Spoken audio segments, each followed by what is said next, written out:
Hello students, welcome to gaining knowledge. So आज की class में हम लास्ट टॉपिक डिस्कस करेंगे इकोसिस्टम सर्विसेज। बहुत ही छोटा और इजी टॉपिक है। तो देखो, इकोसिस्टम अगर हेल्दी है तो हमें वो बहुत सारी सर्विसेज प्रोवाइड करेगा, यानी जो है वो हमें बहुत सारे प्रोडक्ट्स देगा। वो प्रोडक्ट्स जो है वो हमारे इन्वायरमेंट को भी मेंटेन करके रखेंगे और हमारे लिए भी जो है वो बहुत तरह से बेनिफिशियल होंगे। इकोनॉमिकली भी जो है वो हमें बहुत ज़्यादा उससे बेनिफिट होगा। तो इसीलिए इकोसिस्टम सर्विसेज क्या होगा कि यानी जो प्रोडक्ट्स हमें इकोसिस्टम के प्रोसेसेस से मिलते हैं उसी को हम बोलते हैं इकोसिस्टम सर्विसेज।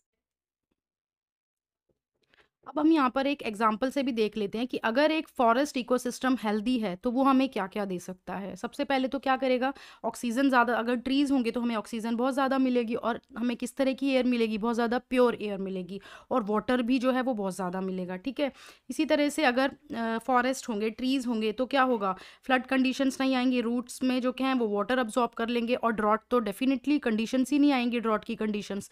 इसके साथ में ही फॉरेस्ट जो होंगे वो न्यूट्रन की साइकिल जो है उसको भी मेंटेन करके रखेंगे और जो सॉइल होगी उसको भी बहुत ज़्यादा फर्टाइल बनाने में हेल्प करेंगे।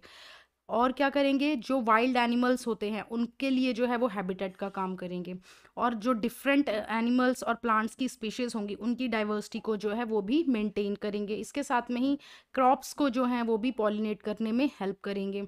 ठीक है, इसके साथ में ही क्या करेंगे, provide aesthetic, cultural and spiritual values, यानी हमारी नेचर की ब्यूटी जो है वो किससे है, जितने भी ये प्लांट्स हैं, जो भी हमारी डाइवर्सिटी है उससे, तो उसकी ब्यूटी को जो है वो ये फॉरेस्ट जो है वो मेंटेन करके रखेंगे। इसके साथ में कल्चरल जो भी हमारी वैल्यूज़ होती हैं, जो हमारी स्पिरिचुअल वैल्यूज़ होती हैं, उनमें भी हमें जब इनकी ज़रूरत पड़ती है, लाइक जो हमारी वुड होती है, चंदन की वुड हो गई, फ्लावर्स वगैरह हैं, इन सब चीज़ों में भी जो है वो हमें ये प्रोडक्ट्स जो है ये प्रोवाइड करेंगे। तो इस तरह से हमने ये देखा कि इकोसिस्टम जो है वो हमें कितनी सारी सर्विसेज जो है वो फ्री ऑफ कॉस्ट जो है वो दे रहा है।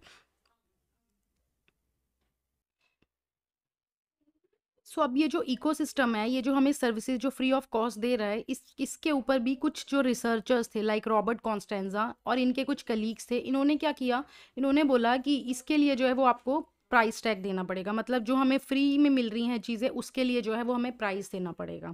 इन्होंने क्या बोला कि they put an average price tag of $33 trillion a year, यानी एक साल का लगभग 33 ट्रिलियन के आसपास जो एक एवरेज प्राइस टैग था वो इन्होंने बोला।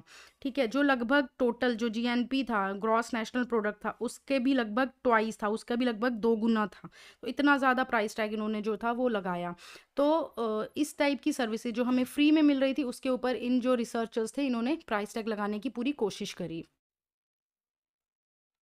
तो अगर हम टोटल इकोसिस्टम की जो सर्विसेज हो रही हैं उसकी जो टोटल कॉस्ट देखें, उनमें से देखें कि तो सॉइल फॉर्मेशन की जो कॉस्ट है वो ही लगभग 50% के आसपास है और बाकी जो सर्विसेज है उनकी लाइक रिक्रिएशन है, न्यूट्रिएंट साइक्लिंग है, इनकी कॉस्ट जो है वो लगभग लेस देन 10% है।